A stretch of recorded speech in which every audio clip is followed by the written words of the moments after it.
Welcome to All in Adams, the official podcast of Adams County government, where we're all in for our residents, our employees, and our community. So whether you live here, work here, or you just want to know more about what makes Adams County a great place to be, thanks for tuning in. We're all in Adams. Hi, everyone. Thanks for watching All in Adams. I'm Melo Acevedo, an employee engagement specialist here at Adams County, and I'm joined by a very special guest, Kelsey Root. Hi, Kelsey. Hi, Melo. Kelsey is our overall Winter 2025 Employee of the Season Award winner, which is a very special recognition that we do quarterly here at Adams County. And we're just so lucky to have you on the team and so happy to be talking to you today. How are you feeling? I'm feeling really good. Thank you so much for having me. Yeah, well, Kelsey, I'd like to start just by sort of introducing you a little bit and talking about who you are and your role. So Kelsey works within our Human Services Division, specifically within Children and Family Services, where she's an assessment supervisor. But if you could talk more about the specifics of your role and what you do here, I'm sure the folks at home would love to hear it. Yeah, absolutely. My name is Kelsey Root. I am an assessment supervisor. I have stepped into this role as of this year, so it's fairly new to me. Prior to that, I was a caseworker for 6 years, and I love child welfare. I always say I'm a lifer. I can't imagine doing anything else. Having grown up in kinship care myself, it's definitely, it's an honor to be in this seat and walking alongside families who are very similar to my own. Yeah, and the personal tie always just, I'm sure it evoked a lot in you as you were going through school and making that decision with what did you want to do in life. And it pointed you towards this career. But now that you're in a supervisory role, it's sort of changing a little bit, right? Yep. I'm creating my own new team. So it's very up and coming. It's going to be a dream team. And I'm so excited to just bring on people who have the same mission and values as my own and really serving the families of Adams County. Yeah, I know for a fact that you're creating your new team because we were working earlier this week, specifically you and I, to help staff that team and build it up. Again, could you kind of go into what is assessment? What specifically is going to be the role of this team and others, of course, here at Adams County as you move forward? Yeah. Assessment is one of the first lines of contact with a family. After we receive a report of abuse or neglect to our child protection hotline, we are the first people going out, meeting families, addressing the safety issues, trying to resolve them.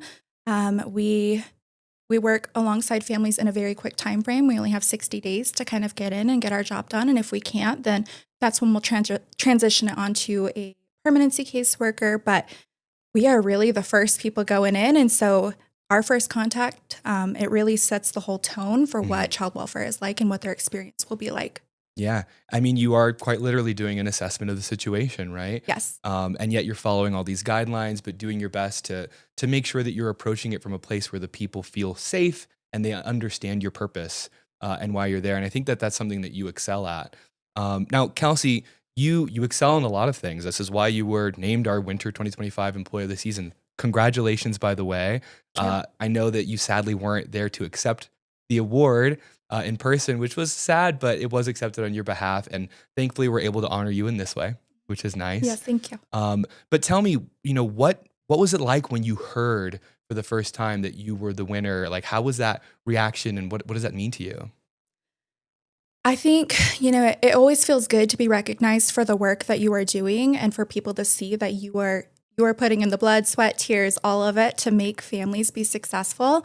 But truly, I think a lot of the credit goes to the families I've worked with. I am so fortunate to have worked with people who want to grow and learn and make changes. And I feel like I owe all of the credit to them because everything that I was recognized for, I could not have done by myself.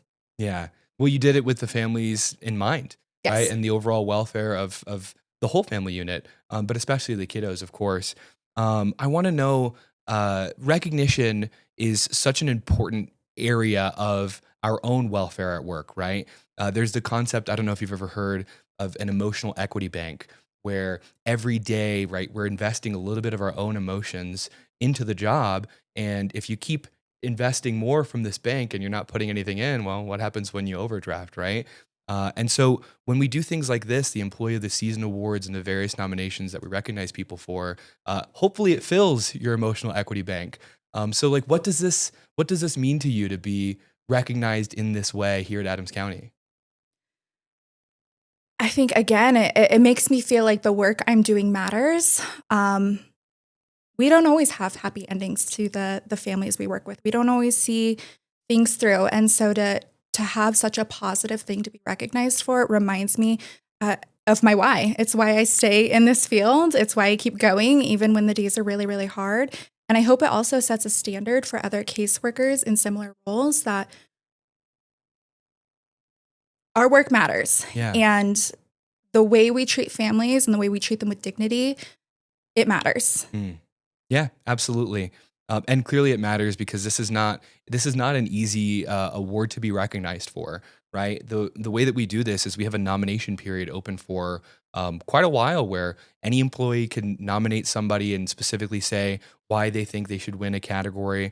And then it goes through a voting period. We have a whole committee of people that look through and then kind of choose and say, hey, like this is the person that we really think shined and went above and beyond. And you really exemplified that. So great job there. I also want to ask if you can, because I know we're in June at this point, so summer's knocking on the door. But is there something special that really stands out to you that you feel like you accomplished with families over the past winter season? Yeah, I think just going back to the award and what I was recognized for, I am so proud of my work that I had done with that family. Without getting into too specific, I worked with a family who did not speak the same language as myself. So that already posed somewhat of a barrier as far as how I could be most supportive to them. I'm an English-speaking person, and so I needed to try and help them understand my role in a way that didn't feel too overwhelming. I will also add that this family was developmentally delayed themselves, and they were caring for a special needs child. And it was so important to me to empower this family to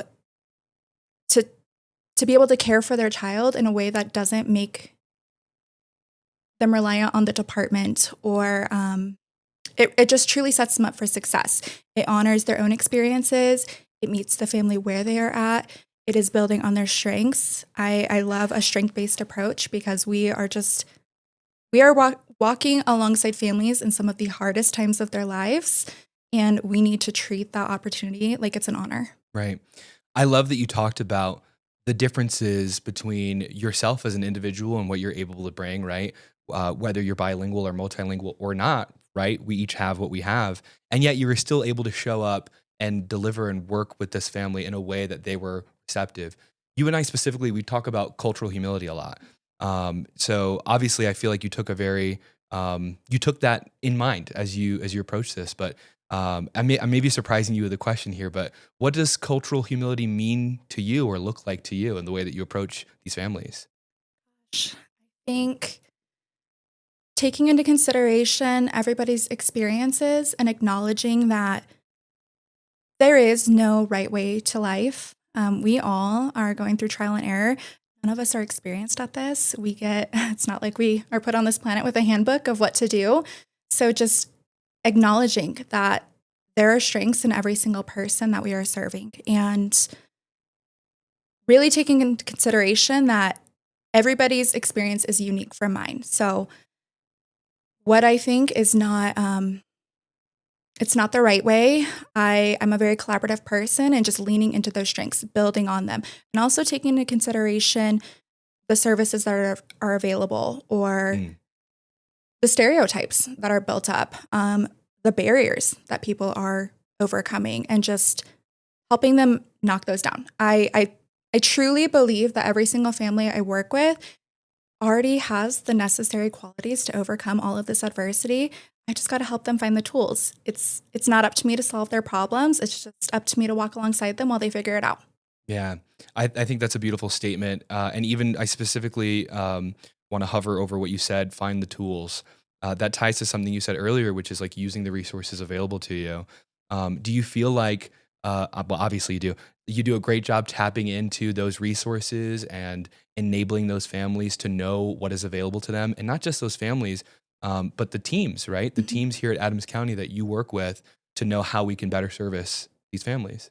Yeah, I'm still learning every single day. There's so many resources available And there are also so many wait lists for things, which is really unfortunate. And so just also acknowledging that there are barriers put up that are not always a family's fault, but also recognizing we have so many resources here in the county. I was fortunate enough yesterday to learn about a warrant forgiveness program where people with low-level open warrants are able to come in and have their warrants forgiven. And just what a blessing that is. Wow. Well, Kelsey, before we go, I love surprises. And I feel like I did not prepare you for this, but I do know that we squeezed this interview in because you're going to be doing something fun soon. Are you willing to share with us are you getting any sort of a break coming up here? I am. Yes, I am going to refill my bank and I am traveling to Europe. And so I am also just so lucky to continue meeting people from all different kinds of walks of life and just growing. Wow. Well, Kelsey, thank you so much for joining us today and being our guest in this podcast. Once again, huge congratulations on being the overall Winter 2025 Employee of the Season Award winner. And everyone at home, thank you so much for watching All in Adams. Once again, I've been Melo Acevedo. Have a great day. That's a wrap for this episode of All in Adams. Thank you for joining us as we explore the people, programs, and the policies that make Adams County a great place to live, work, and thrive. If you enjoyed the show, be sure to subscribe and share with your friends, neighbors, and colleagues. Have a topic you'd like us to cover? Let us know. We're all in for bringing you the stories that matter most. Until next time, take care of each other and stay connected with us on Facebook, Instagram, Nextdoor, and X. We're All in Adams, and we're all in for you.